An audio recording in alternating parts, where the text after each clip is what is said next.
What if that creepy neighbor of yours is more than that? Maybe even dangerous?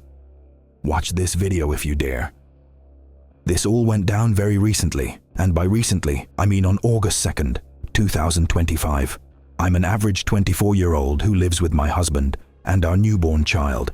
And when I say newborn, I mean our baby was born in early June of 2025. We live in this standard 3,500 square foot, renovated 1990s house in a suburb near Chicago. It was around 9:15 p.m. and I was feeling a bit off. It was probably just a touch of the flu I picked up from work. But anyway, we had this neighbor, the one who owned the house directly next to ours. He was never very outgoing and always wore all black outfits with long sleeves, even in the warmer months. I never really picked up a good vibe from him, but I seemed to be the only one who noticed it. My husband turned on a new series, like we do most Friday nights, and I hoped it would distract me from feeling unwell. We watched the show and lay on the couch for, I would say, about 30 minutes, until our dog started barking uncontrollably at the front door. I didn't think much of it at first. Another 10 minutes go by, and I noticed something that would then change everything about our night. First, let me explain the layout of this house.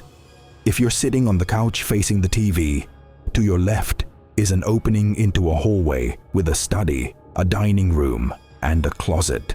I was cracking my neck, and the doors to the study happened to be open, where you had a clear view of the exterior window, and I got a glimpse of the outline of a person in the study window through the curtains. The curtains were closed, but transparent enough. I did a double take and let out a brief shriek, and it was enough to make my husband pause the show and look around. He sounded concerned and asked what it was, and I pressed my finger up against my lips and pointed at the study. He quickly caught on and yelled at the man to get off the property. I could obviously see the man had his hands cupped next to his face. We decided to stay quiet after that and searched every door and window. There was an opening that could allow me to see that the sunroom doors weren't locked. We have a fairly new privacy fence with a gate bordering our backyard. I was sure I had latched the gate, but I then heard a familiar creaking sound. It was the gate leading into the backyard. Panic really started to set in when I realized that the first exterior doors that you see when you walk into the backyard were not locked. We sprinted towards the door to lock it, and luckily, he or she didn't notice. We turned off all the lights in the common area downstairs, as we were visible since the sunroom blinds weren't shut. My husband yelled again, "We're calling the police if you don't get the hell off our property!" Since the lights weren't on inside anymore, we could identify that the man attempting to break into our house was our neighbor. He seemed to have gone away by now, but we still called the police just in case. We felt safer now that we knew there were going to be police and decided to brush it off, even though we were still extremely paranoid. I was getting tired and more nauseous by the minute, so I decided that we should take the baby and go to bed. We had to move the baby's crib into our master suite because she would cry all night if she wasn't in the same room as us, sleeping. In the same wing of the upstairs hallway as the master bedroom, there's a small closet with a bifold door, and the closet was visible through the master bedroom doorway. When we turned the lights off to go to sleep, I turned to my left side for about 5 minutes and then flipped back over to my right, and that's when I noticed something that made my heart go down into my stomach at the same time. The bifold door into the hall closet was ajar, and I could have sworn on my life it was completely closed when I walked into the bedroom. That's when I noticed the bedroom window was left open.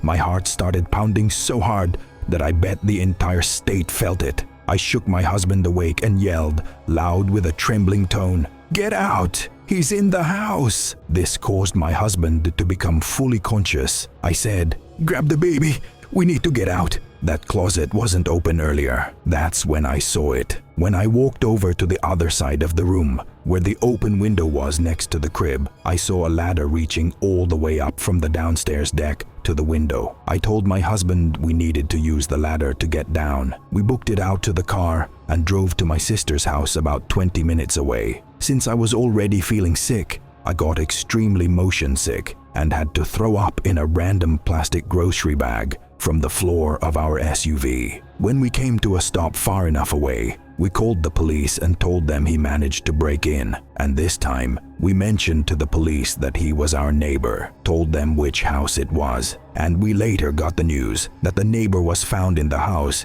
and arrested, and that he confessed to hiding cameras in the house a long time ago. I was disgusted. We've probably changed ourselves and the baby in front of that camera, and disgust was an understatement. I lost it and just felt like screaming, crying. There was no way in hell we were staying the night in the house. Luckily, my sister was nice and let us stay there for as long as we needed, but we still had trouble sleeping for months after that.